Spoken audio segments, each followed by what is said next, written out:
Welcome back to the table, everybody. We're talking Daredevil, episode 5. We got a lot to talk about, people. Let's go.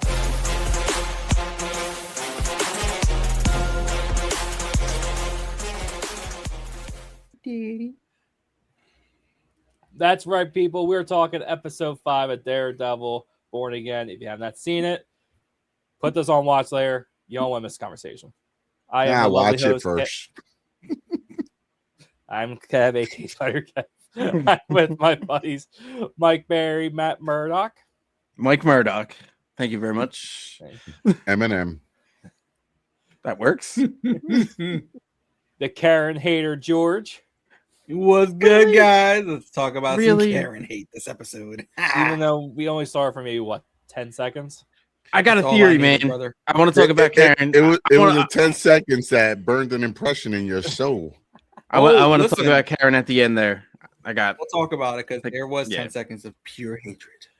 And lastly, the host of Streetlight Confessions and the owner of Baby Gorilla Comics, Foggy Fembot Nelson Jose. Thank you. Now, this episode was it was cinematic. It was beautiful. It was beautiful script. The acting was great. It was just no action was needed, no fighting. It was perfect. It was great. So I haven't heard any. I haven't really been on the internet, but if there's any hate, which I'm sure there is, you're idiots. I've been getting from what I haven't seen a lot either, but the ones I've seen, they've been positive. That people are saying this might have been the best episode this season. Yeah, I it might be. It might be. It might be. On in, brothers. Oh my god. Who would like to start? Dude, I want to start off. Go ahead. I want to start off by saying D'Onofrio is a goddamn giant amongst these people. When this thing opens up, we got the water coming in, washing over everything, and then we got D'Onofrio towering over at least a foot over every single person in that hospital room. I was just like, God damn it! If he is not born to be the Kingpin, then I don't know who else could do it. Physicality, absolutely amazing. Yeah, and I like really some that of tall? the things. Yeah. No, they actually, if you look when they do the back shots, he has like shoulder pads on. You can tell he does. Like they made his shoulders look 3 inches bigger. But we start this episode on the beach and with toes deep after Mayor Fisk says he doesn't like the kiddingly. He tells Vanessa he doesn't like the sand on his toes. And I don't like sand either. It gets everywhere. It gets everywhere. But I can tell you where that was shot actually, because the shirt Fisk had on is native to Puerto Rico and our culture. So that's called a guababera, I believe, and it's a custom shirt that we wear in Puerto Rico to celebrate your heritage and everything like that. So when I saw the shirt that he was wearing, I knew that was shot in Puerto Rico. Oh, and I remember them I didn't think of that. I remember them shooting in Puerto Rico. I think last year they were all seen on Puerto Rico, and it was for that beach scene, simply for them to walk on the beach. There might be more, but that's the basis of it. But yeah, that beautifully shot. Yeah, it was. And it reminded me of White Tiger, because he's from Luquillo, Puerto Rico. Yeah, he is. I don't know. I felt like they were paying homage to it. It might be just me reading too much into it. I'll take it, brother. That's right. La raza. Again, I'm just saying the island that they're in, it could be for certain mutants in the future. Just throwing it out there. Well, so you're trying to say Puerto Rico? I don't think so. That's not all I'm saying. It's not because you wouldn't be wrong. All right, you would not be wrong. God damn it. That's funny. But overall, I thought this was probably the best performance Vincent D'Onofrio has given us as Kingpin. Yeah, so many layers.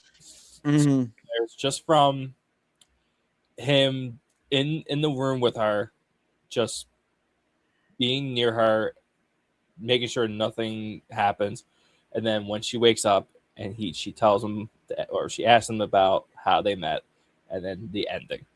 I think this was probably the strongest performance from him this season, just from many different layers of emotion. He Yeah. definitely broke a lot of different layers. Like the emotion he showed in that scene, just when she woke up the first time, Yes. and he was like, "I missed you," and she goes, "What are you talking about, silly? I was here the whole time."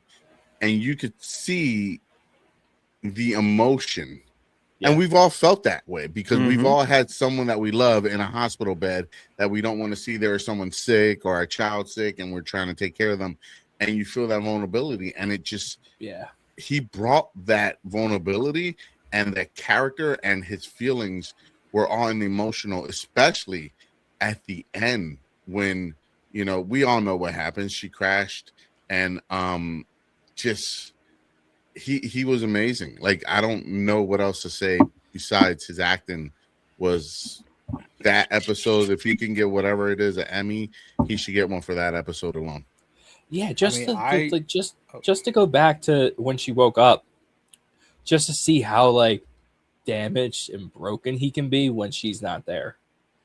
Cause he obviously he goes through a lot of mental stuff as a kid, and she was the only one that, not say like have a leash on, but just like she's helped him. You know, she's loved him for who he is, and he feels lost and empty without her. And when she finally woke up, he was sad, but you could tell that he was also like obviously happy. He was happy. He was Because- he was scrambling because he was like, "What can I do for you? What can I get you?" As a man who controls every single thing, and Yeah. he's in this situation where he completely lost control, and he sees it coming back, and Yeah. the light is there, and he can finally get a grasp and get the people to do things. He tells this lady, you know, go get the pineapple juice with ice in a glass with a straw, With just and ice. just ice. but but and like she's like, you scared her, but his true ways to show love is acts of service. Like that is how he shows affection, and it's the only way he knows how to show love properly. And he starts scrambling, and then he's like, you know, I usually watch things with the subtitles on, and Me too. as it was going on and the things happened, it just had said like sobbing, and I was like, that's exactly what he's doing right now. He is sobbing. Yeah. I have it written down where it's like, why do I feel so bad for the monster that is the Kingpin right now? I was absolutely heartbroken and just gut wrenched. Vanessa's not a good person either, or wasn't a good person. Let me put it that way. And I wanted her to live. When she came out, and I thought they were going to go the route when she asked her like, "Well, tell the story again," or no, she started like talking about like, "Hey, we're getting her to tell the story again," and I was like, "Oh no, it's like a memory thing." But then like she crashed. And For me, in that episode, it was when she asked for the pineapple juice. That was for me what told me something was wrong, because she asked for the pineapple juice, and Kingpin says that makes your lips tingly. She had an allergic reaction to the pineapple juice. She was allergic to the pineapple juice. She was already under distress. I'm just curious to see if they're going to put that in there, like maybe the allergic reaction to the pineapple juice or something is what caused her to go over the edge. She was already there. dude, That's a stretch, but she what's going was to happen to that allergic. surgeon? Like, you got to remember that. Like, that's a small little detail that she was allergic. When your lips start tingling, it's because you have an allergic reaction to something. And she was drinking that shit like it was going out of style. So that might have been one of the reasons also that she went into cardiac arrest. Do you think he ends up blaming the surgeon? 100%. No. I think so. He might, but ultimately it's Bullseye and Yep. Daredevil. All right, it's the vigilantes. and it's all out hunting season on him. Yeah, it's gonna be season. bad. Yeah. Speaking of Daredevil and Bullseye, we get the scenes where Bullseye is bleeding out, and Matt's helping him to the safe zone or wherever they're going. Yeah. And I forget the line that Bullseye says to him, where like, Leave me. I kill Foggy, but This is balance. this is balance. Like This is Mhm. balance. dude, that is In his So- sick, twisted mind, he sees it as an act of kindness and redemption, and he did his thing, and he doesn't really kind of want to face the true ramifications of it, I believe, and that's why he wants to die. I actually took it as he was trying to put all this like I killed Foggy thing just to let Daredevil know, like, leave me here to die, bro. Like, and I think that was him coming to almost kind of like a piece, like I did bad things and I don't deserve anything good right now. So yeah, like I said, you know, after all of that and him going through his past and trying to, you know, feel like he doesn't deserve anything good to happen, you know, we get the moment where he actually does, and I'm not going to get to that right now. We'll save that for later. Like I think that there was a higher, he felt in his own certain way that it was destiny for this to happen. The reason he survived from a 4-story rooftop fall that no one should survive from is because it was destiny. It was destiny to put him in this position to redeem himself.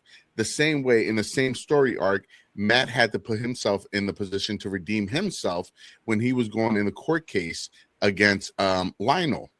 It was the same exact story told from different perspectives from Michael. If you really go back and look at both stories are exactly the same. Mm-hmm. Because Froggy had to tell Matt, is there anything about mercy in the Bible? You know, we should have mercy on each other. And that's one of the reasons he changed the name from Murdoch and Nelson to Nelson and Murdoch. And that Matt always says, no one will ever be as good of a person as Foggy. We'll get more into that storyline, but from the Daredevil arc and Bullseye, it was a form of, that's the reason Matt didn't leave him. Also, Matt didn't leave him because he was redeeming himself for killing this guy. Yeah, So he said he's like, he was giving penance. He was asking for forgiveness. he said when he threw him off the roof, that was his lowest point. That was when he gave up and when he finally gave into his evil deeds or his evil thinking, and him trying to save Bullseye, I felt was like him trying to make up for that and make amends for it outside of just being Daredevil. Let's talk about the hospital. Let's go back to the hospital for a little bit. Yeah. And some of the stuff that went on in the hospital. So obviously Vanessa goes to the hospital, and there's 4 or 5 major hospitals in New York City, and the media is trying to figure out who's going to which one, and we go up and we get James Gandolfini's son, and he slips up again, dude. He sees that girl, he sees BB, and she plays him completely, fucking plays him. I felt bad for the dude. Is she fine? And he's like, ugh. She's in critical condition, and she gives him the hug, and she sells him out. She sells him out, and it's gonna cost him. It's gonna cost him big at the end of this. It's gonna cost her because he's starting to figure things out. He's not a stupid guy, and every time she's around and something happens, she knows about it, and then when she knows about it, so does everybody else. Yeah. And Buck is picking up on it. And he asked her, he's like, well, how'd you, like, what are you doing here? How'd you find me? Like, you should be here. Legally, she can be there. She's a news reporter, and she says that. But, like, she played it really well. because he said, "Are you fucking kidding me? Right now, baby?"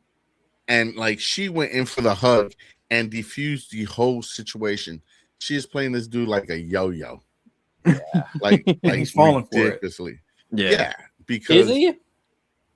He Yeah. did. I He think gave he it is. up. He did. still Loose scared to to- even- sink ships, dude. Listen, I- he's one of those guys that when a female comes around, his mouth is just blah, like Mhm. he's just vomiting information. anything And- to impress her. Right. And it's Yeah. not like he doesn't know that BB is in charge of this news thing. He knows this. And Yeah. she's now flipping the narrative.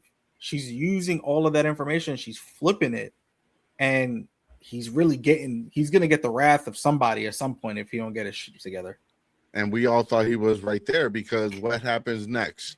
Buck It's- takes him for a drive. Buck's like, "Yo, let's go get one of them hot dogs." After that Buck was standing on business though. He goes, Mhm. "Who are you? The guy telling you to fucking leave." He goes, "You didn't catch that?" Buck was on point today. And then we find out his history in this episode too, which is pretty awesome. Again, Yeah. which I appreciate because that's what we missed in the first season with Yeah. all these support characters. And dude, he took him on the ride, and the whole ride, I'm not gonna lie, I was like, "Oh, I was right. It's gonna happen." I was this thinking about it. episode." I'm like, it's gonna happen. I still think it's gonna happen. But you know, he is scared Yeah. shitless, Dude, I- as a guy who watched like The Sopranos when it aired, I was like, this feels like it's taken right out of that fucking show. Like Yeah, I was like, it did. I could see like, but it would be his dad in the driver's seat. So it would be- Exactly. No, and, his like- dad would be the passenger. yeah. And Yeah, I he'd was be- thinking, I'm like, "Oh, this was," and he looks just like his father. Yep.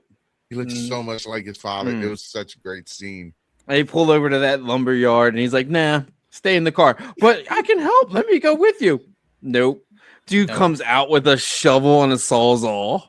Dude, but when he Buck is- turned on that car, I was like, don't leave. You're just gonna make Yep. it worse for yourself. I was Turn it thinking the off. same And thing. he was like, I can't do it. Again, but I appreciate from the whole scene going into what Buck really wanted him to do with him. It's just how intimidating and how scary Buck can be. Yeah. Because Buck's not even saying a word. Mm-mm. He's not even talking to him. Daniel is just, you could tell how scared Daniel is. He's sweating, bro. going, Sweating. sweating, pouring everything out. Like, I would never do that to Fisk. I love Fisk. I You love think doing- I'm the snitch? I Yeah. swear to God. And Daniel is such a convincing liar. Like, this dude is a good liar because I'd believe him. He's like, Yeah. I didn't have nothing to do with that. I swear to God, just let me go. I'll disappear like Casper. And Buck, Dude. again, it's just intimidating. He's just not saying a word. Just like, Mm-mm. just keep going. And he tells him, he goes, Fisk can make you the man you want to be if you back him. And then we get to the spot with Buck and Daniel. And he's at the car, and that's when he's saying the whole Casper, and they get him to the back. And he goes, I'll do anything. And we're waiting for him to open the trunk. And I'm like, it's gonna be her. It's gonna be BB. I thought it was. disappointed. I I thought it was too. Yep. Who was it? And Did then- anybody catch it? It was I the, think It was the guy in the Christoph, the yeah, ship it was guy. the dude from Oh, the the ship. ship guy. Yeah. Okay. I couldn't get it because Saba. the Who's plastic still was on his Saba? face. So I was like, "What the hell is that?" Yeah. I'm calling it now. He has to kill BB. He has to kill her. He won't. He's gonna kill Buck. Buck's gonna go to kill BB, and Daniel's gonna grow a pair of cojones and kill him. So they're gonna do the same thing they did with Wesley and have like Dude. the person who shouldn't kill him. Oh, I don't know, I'm man. telling you. I don't know. I mean, Buck is Daniel's not that guy that's DeRose. gonna let that slide, bro. I don't care. Did you see how he took out the two guys so smoothly Right. last week? My man was this like, guy is a trained assassin. I He- swear the tactics he that this curved guy the bullet. uses, he's got to be a Yeah, military or Heard the CIA. bullet. Dude. Yeah, he's he's- like Anyway. a freaking animal. Well, Like, nah. I need to do more research on his background that Daniel talked about and look at to what those actually regimes and groups that he was part of, what it actually is, because I didn't do that much research on that Yeah, part. he said he started at 14. Yeah. Like he started with 14. He was, and Daniel looked. He's like, "Why?" He's just he asked him something. He's like, "I was following orders. Yep. I'm just following orders." And that's all you have And to Buck do. was part of the Yep. Assassin's Creed, bro. Right. He trained Trust Wick. nothing. Everything is permitted. Yep. Anyway, But that whole arc of Buck and Daniel continues to get really good yes, since Yeah. the last 2 episodes. So Yeah. they're Mhm. continuing that story arc, and that story arc's gonna leave one of them dead. Yeah. And my money's on Buck's gonna die. I was gonna say let's pin this real quick. Let's see if Jose's right. You know, I will I'm bet just you saying. one Rita's water ice, Jose. I will bet That- you that- it has to be a gelati though. Don't give me no just water ice. I No, want he's it gonna to It's get the be gonna one be, that's it's like gonna this be a big. gelati. It's gonna be a No, No, gelati. he's gonna A get the large- sample size. no sample size. Root beer, I- root beer, water ice, vanilla ice cream, root beer float, baby. That's a good one. That's a good one. Vanilla and Swedish fish is really good too. But I am saying that Daniel is going to have to kill BB, and you're saying that Daniel's going to kill Daniel Buck. will kill Buck to save Okay. BB. all Daniel, right. I don't know if Daniel killed Buck, but Buck will die because of Daniel in order to save BB. Mark it. Yo, And fam, I'm saying Daniel's going to have to kill BB. That's where it is.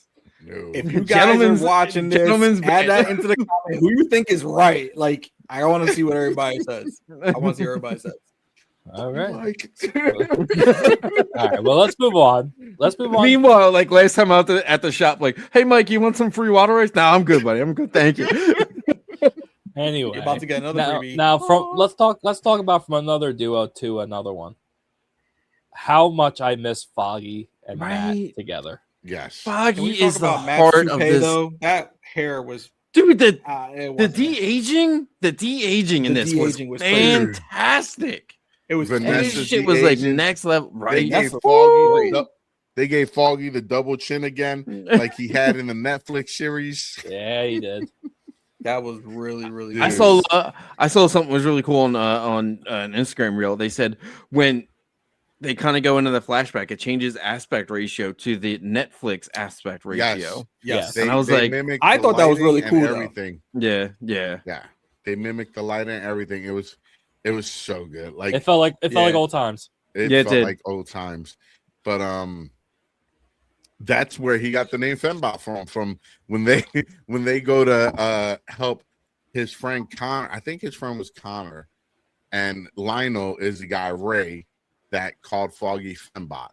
Yeah, they Mhm. lived in the same building together growing up. Yeah. Same building, yeah. And then that Nelson and- story arc of how that built Nelson and Murdoch, from Murdoch to Nelson, Yeah. and just showed the type of person Foggy was, and it showed a lot about Matt, because Matt wasn't the daredevil he is now. Back No. then, he wanted justice to be served. This is actually before even the first season of the Netflix series. Yeah. Yeah, Mhm. So this is like a prequel. But yeah, Yeah. what his beliefs and everything, like you could really tell what's the right word? Like the development, the character development, and Well, just the fact of like, look how Matt was raised. Like, Yeah. why wouldn't he be cynical? Why wouldn't he have like a chip on his shoulder about things? And then you have Foggy, who just grew up with a family and a father who like ran his own business and was truly, the morals are almost on the same level of like the Kents, in my mind. Superman is Superman because of how he was raised. Foggy is Foggy because of how he was raised. And Matt saw how special that was and why that needed to be. And he started emulating it. And that's how he started to really understand the persona of what he needed to be moving forward. yeah. yeah. It was a good development of that character's relationship also with Foggy, because he even says when you used to hang out with Connor, and play I Never Had a Friend Like You. Mm-hmm. And you could see Foggy tearing up. And he's like, I have $1,700. Just get away. Like, he knows these guys are coming after him. Mm-hmm. And he took their only $1,700 to start Murdoch and Nelson and gave it to him. And and you could see the emotion in both of them where he was like, you tell Connor not to come back. He stays wherever he's at. Like, his brother's still caring for him, his big brother, even though. And you see how Foggy tries to justify this dude's an asshole and he's committed so many crimes, but he had a bad childhood and his mom was an alcoholic and she died and her dad was abusive and and that's when Foggy goes, what about mercy?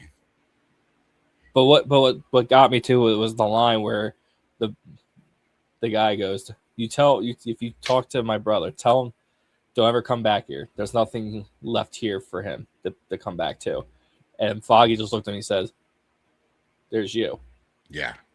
Mm-hmm. He's got you.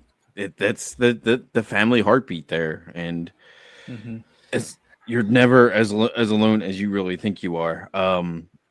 That whole arc in general was really good. It was, again, so nice seeing Foggy. I miss him. Yeah. I kind of went back. I went back. Oh, go ahead. I'm sorry. Go ahead. No, I was gonna say. Also, like, this kind of explains. Remember, like, at the end, towards the tail end of last season, where they were still filming season 2, and they're like, Foggy was spotted on set. He's gonna be Bullseye. Remember them rumors? Yep. And I was like, there you go. Here it is. This is what happened. Yeah, Foggy was on set. Obviously filming that stuff, but there was. Yeah, the internet scuttlebutt of like him being they're doing the storyline where he's alive still and Vanessa set him up and nope, they're both really dead. Speaking of Vanessa and the flashback, like, what a little like schemer she was with that the rabbit in the snow painting, where the lady who was running the art gallery was like, yeah, whatever, like, just don't put it out. And she's like, no. The second like somebody sees this and sees their reflection of like how hollow and alone they are in this thing, I will charge them. I will attack 2 or 3 zeros on the end of this, and they will gladly pay. And that's exactly what happened. And the most only Wilson Fisk can look at that and find peace and calming in that, and through truly being alone and the lack of anything in that painting. Of course, it's tied to the drywall he had to watch, but and we also got the return of his right hand man from the first. Yeah. Wait, before we get into that, let's keep talking about their relationship and that art gallery, because she was right when it came to the artwork.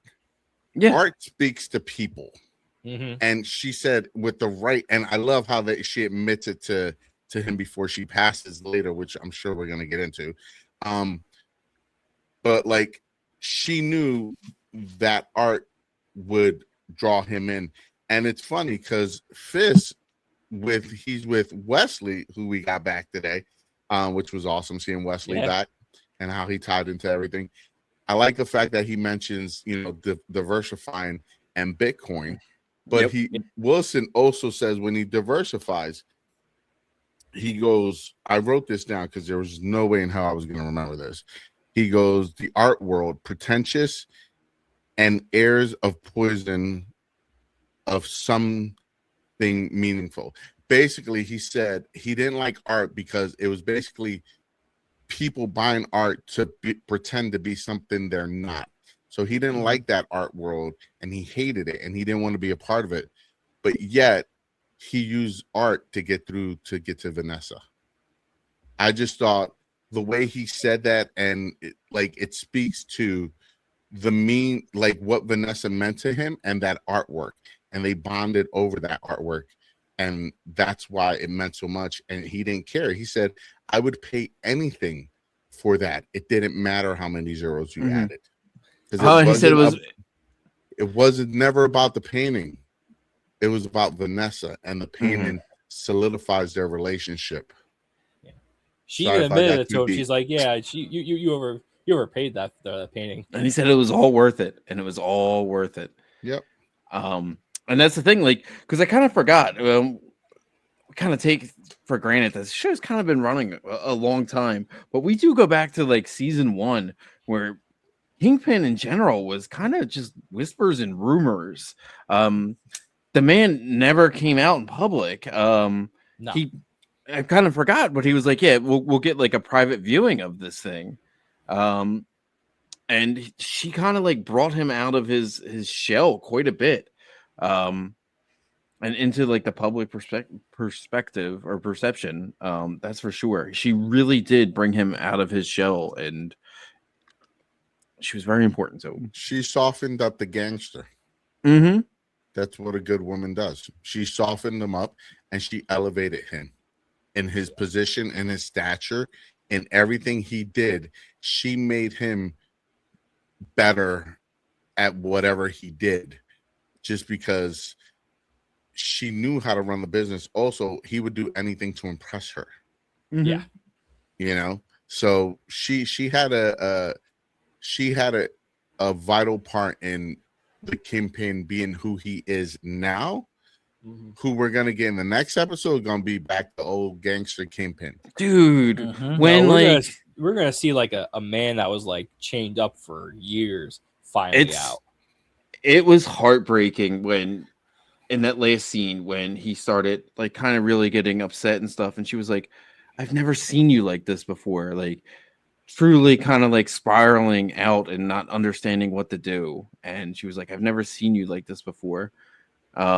And I was like, wow, they're gonna like have her like lose respect for him. But she didn't last much longer after that. And just the hope of her coming back and just to like snatch it away. Nothing hurts like hope, dude. Yeah. And the doctor even said, he goes, what he said, I hope everything comes out well. Yeah. It will not. It'll be perfect. She'll be fine. Yeah. And then she crashes. That was a good fist voice. Yeah, it was, dude. Give me say pineapple juice. Get our pineapple juice. Ooh, we got it. Ooh, that is pretty good. But yeah, anyway. it was that whole scene between them two. I know we touched on it briefly earlier, but god damn, if that like right. You said, Mike, that had to tear at your heart, even though you forget who he is and the animal he is in that scene, because Vincent D'Onofrio did such an amazing job with that scene, and he went through every emotion you could possibly get to portray what Vanessa meant to him and what her death ultimately will have. And you see him at the end, his whole expression changes and he just sits there with his hands and then just goes to black. And then you hear the water behind from Puerto Rico. It reminded me of White Tiger from last season. Yeah, with the coqui. Yeah. Mm-hmm. Yeah, with the coqui in the water. Yeah. I'm telling you, they try to get us back on the White Tiger train because they shot the Puerto. I'm sorry, I just feel that way. Yeah, I wouldn't be mad at that though. But not mad at that at all. But no, but going back again to Daredevil and Bullseye, just Daredevil was about to leave him for dead at the church. Yep, he was. He was like, just go. I kill Foggy. Just go. I deserve this. Go.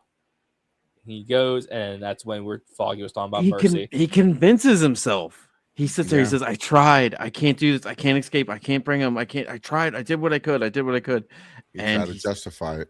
Mm-hmm. And then Foggy brings up mercy. Catholic guilt came in and grabbed the hand. And they start going, and then and he starts carrying the dude. Of course, look, I didn't pass. I may have got like my confirmation or no the. Whatever, the holy water thing. I didn't do the other stuff, but like, tell me, like, when he was like lugging Bullseye around, tell me it didn't look like he was like Jesus lugging the cross. Like he had him up and he was pulling him. That's kind of what I thought of. It probably would. You're probably right. That's I can see that. That's a hell of a take. when he was carrying him Everybody's down that cross to bear hallway. is different. Yep, Yeah, that's exactly the words I'm looking for. and that was his cross to bear. Yeah, Redeeming himself from trying to kill Bullseye. I just got Not even redeeming chilled, himself, bro. right? That's Like- so good. Not I even gotta go back redeeming and watch himself, that but scene. being able to say, "I forgive you" enough to allow you to live at this point, because that takes Yeah. a lot. You lost your best And- friend. Dude, that whole scene at And the church when He they're just drew the sitting at line. He bench. drew the line with "Don't say his name. Do not. You don't get to Dude. say Foggy's name." Don't say that name. And he Yep. gripped his ass. Dude, up, he like, he you holds don't Adam's get to apple. say that name. Yep. You don't get to say that name. And oh my god.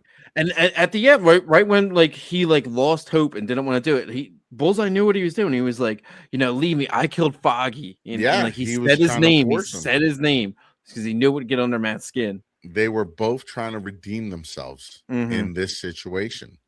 Like they were Matt, like it was so great. And the comparison between the two, Matt and Foggy and Matt and Bullseye, side by side, dealing with the same exact dilemma.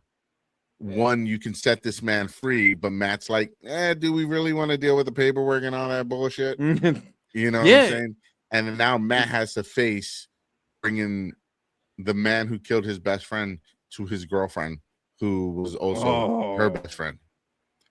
Dude, the look she gave, the look she gave. That was for That- George, the hater. Mm-hmm. This is gonna break Karen. This is exactly what's gonna break Let her. him Okay. cook. Let him cook. Let George cook. All right, This, guys. this hold is on, where wait a this is where minute. we go. Hands Here's off. my dilemma with Karen, guys. Karen swears she loves Matt, but she does not love all of Matt. She knows Matt is a Christian guy, grew up Catholic, and all this stuff. But when it comes to his morals, she's like, screw your morals. Do what the Punisher thinks is right, or do something that's not in your morality to do. And I don't like that. And that's one of my reasons why I don't like Karen. Karen is the persuasive girlfriend who's trying to change you when you don't need to be changed. Nothing's wrong with Daredevil. Daredevil is a guy who's going to bring in people for justice and do what's right. And sometimes he's going to screw up. Don't get me wrong. He's a human being, but she's that little naggy devil on the shoulder that's saying, kill him. Go ahead. Just kill him. Just go ahead and get him out of here. And that's why I don't like Karen. Boom. There you go. You know why Karen's like that and why she wants to make this turn? Because Karen's killed before. She's been down this road. She never had consequences for it. She killed Wesley. And she never got any kind of consequence for that. Nope. Mm-hmm. So like The thing she's is, crossed that line. Matt, it she's broke crossed that him when he line and- tried to cross that line. There's a clear difference between those two. And Mhm. I've said this before. I do not see them together by the end of this season. That's it. I just don't. I see them completely broken up or separated. Like they don't Them bringing fit in well Electra. together. I can't wait. Dude, season 4, they're gonna trick her out. Bullseye. Yep. Well, I went down. I went down that rabbit hole before, and I think it all got edited out. Pass the Karen to the left-hand side. But that's what Oh, happened in comic book. But Yep. She sold his identity for a smack. Anyway, what? So, What's the? well, I do prediction want to of- bring up one thing about Karen, and Okay, all right, because all right. everybody in this flashback is connected. Everybody, whether it is Buck being the guy to try to kill Foggy's old yeah, the guy who Wesley lived. Yep. passed off the torch to Buck to Mhm. make sure I have a guy who's just as good as me Yep. and pass it And off. So we he get his comes in backstory. with that Chinese food and tries to kill him. Yeah, that was, I thought that was a nice He touch. tried But to love him long time. yep. And then we have after that, Foggy walks down the steps and there's blind Matt Murdock just standing there like, come on, man, what you do? And he's like, well, I did the right thing. Well, you're gonna pick up the tab for a long time here. And they're walking down the 47 street. drinks. Right? They're walking down the street and he's like, yeah, I think we'll name it Nelson and Murdoch. He's like, I like the sound of that. They're walking away from camera, walking towards camera. Was that Karen? There is someone with the same exact silhouette, build, straight hair, walking up the street. Interesting. Maybe that's her in the red wig because she looked good in the red wig. I'm just saying. But I was like, that's Karen. That's got to be Karen. Man, I wish I could bring up a picture of it. Talk amongst yourself, guys. But I also liked how they brought Foggy back in because they talked about all you hear is avocados, and the joke was first Netflix series is when they were drunk, the avocados of law. Yeah, they I remember that. drunk. So I like the little callback there. But it's nice to know that but again, going back, I just miss their dynamic together. I really do. I miss it. If it's just a lawyer show without no Daredevil for like 5 to 6 episodes of just them two, I would watch the hell out of it. I would watch it, bro. It's just The Office at that point. It was, yeah. It'd be like a old ass 80s sitcom, Law and Order. Yeah, or something sitcom. like that. Yeah, doom doom. Avocados at law. I'm gonna watch the episode. I'll send you guys a picture. But I'm trying to think, what else did we miss? The whole story between Vanessa and him, and the way they met and everything, and just the bringing it back to the Netflix, and just the way it was so, like, there's not one bad thing I can say about this episode. We also have a specific nurse that Matt knows. Yes. Right? Yeah. I almost forgot about that. He mentioned my girl. Yeah. Without Rosario Dawson's coming back next season. I hope so. I will never get mad at that. I do want to say Bullseye, he goes off on a bit of a tangent, and he says something. We all do the same thing. He's when you think you're done and you scratch the itch of like what they do as far as vigilantes or assassins, and then you turn the corner and then it's there, sitting there, right in your face, but it's harder this time. Just it reminded me a lot of Rorschach in Watchmen when he says, like, what do you think, we do this because like we want to? We do this because we have to. We are compelled to do it. And you can't walk away. You don't escape Daredevil. You do not escape the terrible things that Bullseye has done. You can try to run. Bullseye can lose himself trying to emulate other people. Matt can tuck away the suit and be a lawyer at some big fancy firm and have an amazing apartment. Doesn't matter. At the end of the night, when you're laying in bed, you are still Daredevil. It is always there. You cannot escape it. It's just, to me, as a human, obviously we know it's a TV show. Yeah. Bullseye was dying. Like, this dude knew he was dying. He bled through. You saw that bullet enter and exit through the back of him. He goes, I've killed enough people to know that this is a murder sentence. Like, I'm dead. And Matt just wouldn't stop. And it's just like, he killed your best friend. You know what I'm saying? Like, could you really do that? Like, you know, if someone killed your best friend, even though you're trying to find grace or forgiveness or whatever it is you're looking for to help someone that took your friend's life live. Yeah. I don't think I could. That's just me personally. I don't think I could either. I don't think I could either, honestly. You know? And that's why goes this to is a story. And that goes to the parallels between Kingpin and Matt. Matt can go and sit there and forgive the guy that killed his best friend. But Kingpin's not going to be the same when it comes to Kingpin or Bullseye killing his wife. And now we're going to see this crazy madman Kingpin just unleashed. Dude, I can't. It's not going to be pretty. I can't wait for next week's episode. Full Kingpin off the leash. And we still haven't gotten Jessica Jones yet. That's the crazy part. I don't think we're going to get her to the last episode. Who do you bring in when like Kingpin is going hard? You bring in Jessica freaking Jones. Dude. Bulletproof, everything. She's got it. He is You killed. Oh my god! Vanessa. How amazing would it be? What's the leader of the task force? What is that prick's name? Powell's ass. I hate that. Powell. dude. Powell. Yeah. Oh, Dude, let's I talk hope- about that. I want to I talk hope. when he says, "Go ahead, finish telling me what you I hope." hope that fucking when Powell comes in and he has Matt Murdock dead to rights, he gets a tap on the shoulder, and it is none other than Luke Cage standing right behind him, and he just cold clocks him and knocks his ass out and ends him.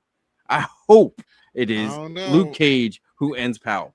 Wasn't he wearing certain color suit or something when He they could saw be. that picture last Mayoral? week? I'm just Yep. saying. Yep. Yeah. Just saying. Hint, I'm hint. just- You know. Dude, I can't wait for that to happen. Like once you get the rest of them all in there, Yes, sir. it's gonna be so amazing. I had another point and I completely lost it. We're that's why- talking about Oh, Yeah. the task force. When Fisk, when he goes to the hospital and he goes, I want them as bad as you do. And Fisk was like, no, you can't. you don't. You couldn't. Mhm. I want them alive. Yeah. I'm like, you knew. And now she's dead after he said that when she was still alive. Mm. I can't wait. And he said it again. He's like, "Pal, alive." Stonewall's marching to the south, dude. He's gonna burn everything.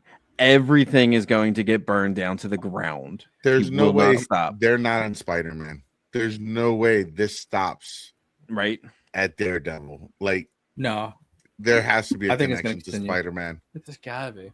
It's gotta be. there's no reason why you wouldn't have that when you got Frank. Frank's gonna be in it. Like, Yeah. Mhm. and then we've all seen the And you got pictures. the I mean, we've seen hand. the hand, and that scene where they're all coming at Spider-Man, and they did it again, where there's Yeah. like a big old gap underneath Spidey. There's two other people there. There's two other people. Who Or those did two they other do people that are? on purpose because they had us to think that they're tricking us again? I mean, But listen. why if they would the got smart hand be there? That's all I'm saying. That's what I'm saying. It The could, hand it being could, there- it could just be the Hulk jumping in with him after he defeats him and he Probably, gets his yeah. mind back. That's If the true Hulk's because there's there, a he's big gonna crush space. every single one of them. Smash. That's all he has to do. I mean, is hey, just do the that'd still be clap kinda and they're cool all to see. fall. Make it clap, Uh, clap. Anyway, Just make it anything clap. else you guys want to bring up before we wrap it up? Yo, if y'all Amazing haven't episode. Yeah. And obviously a canon event that Vanessa dies. It was brought up that and confirmed that Uatu the Watcher made an appearance in the last episode. I missed it, and the I was kind of blown away. I'm the one that brought it up. Yes, the Yeah, canon okay. event. Because Dude. isn't what's the animated Spider-Man movie? Because isn't it Spider-Man. Kingpin's Neighbor going Spider-Man? across? Yeah, He was So, there. yeah, to so the he- Spider-Verse. Yeah. So the reason why he built that super collider in Spider-Verse was because Vanessa was dead and he was trying to bring her back from another universe. canon. So events. that's why this was the canon event. Yeah. Yeah. It's also nice to know that our superhero, Mr. Daredevil, also has a foot fetish. That's also great too. We also Ugh, yeah, dude, that was nasty. That- Nobody that was needed weird. that. Even for a blind guy, feet are nasty. Like, don't do that. Yeah, don't do that. Oh, Yeah. as long as they're clean. He said, "Hey, I do. I mean, I do like feet." And Foggy's like, "Ugh." Yeah. Anyway, anything Oh, else? man. Anything else? You guys know? I cannot wait to see what is next. We got 3 more it's- episodes, man. Man, that was quick. 3 episodes. I know you, George, and Mike are doing Maul. Yes. Mhm. They've been talking about Maul and that show. I'm not a big enough Star Wars fan or know the nerdum about it like these two guys, but like this show is fantastic. This show is kicking ass. Like I loved it. It's a then, good Stepping their day to game have up. Disney Plus. yeah. Dude, yeah. Yeah. After It's this, better. it'll be over. I'm cutting it off. Oh, I can't. Punisher. After Punisher. It's off been after a lo- Punisher. It's been a long time since I've had like literal chills and goosebumps watching a Star Wars show.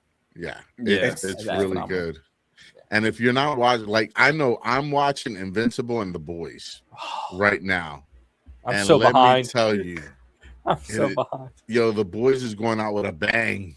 Yeah. This shit is Oh, I heard. fire. Like, it is so good. So good. Invincible, this episode, the Viltrumite War, Thrax is no joke. Like, I was texting these guys, like, yo, Thrax, yo, I think he might whoop Superman's ass. He can't, but it'd be a hell of a fight. But yeah, those two shows, we got Daredevil, we got Maul, Invincible's we got ending, is it Invincible. not? Is No, this The latest Boys season? is Nah. ending. The Oh, boys Invincible's okay. This is the 5th season of Invincible. Robert Kirkman is trying to go 10 seasons to tell the entire story. Okay, good. Okay. He wants to do the entire story. So he's 5 seasons in. There's talks of a live action, but that's like on the back burner right now. Yeah, you can't do It that. don't need to be. Keep- Just keep- keep it. Keep it cartoon, bro. The way that they do it is so good.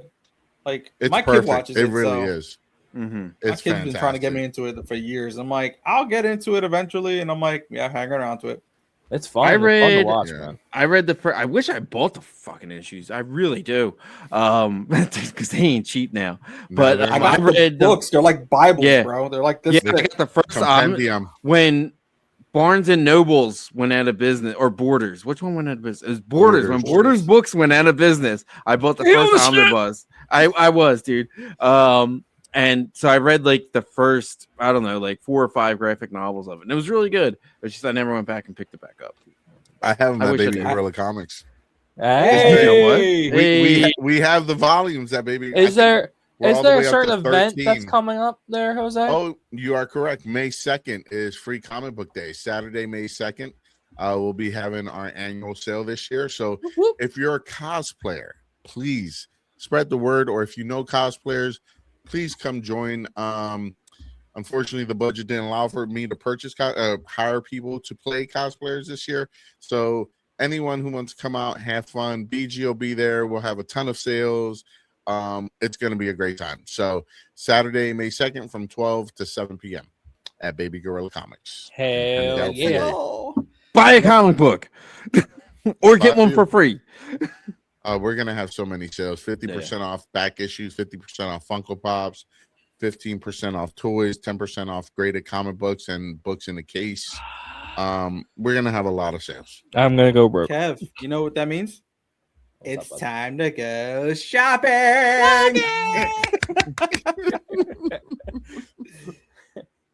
Thank you guys so much for watching. Let us know what you guys think about this episode. And man, 3 more episodes. 3 more episodes. I want it to end, but it's got to end. Don't worry, guys. We'll be back at this again this time next year. Yes, we will. Yes, we will. Can't wait. Absolutely. Until next time, everybody. We'll see you back at the table.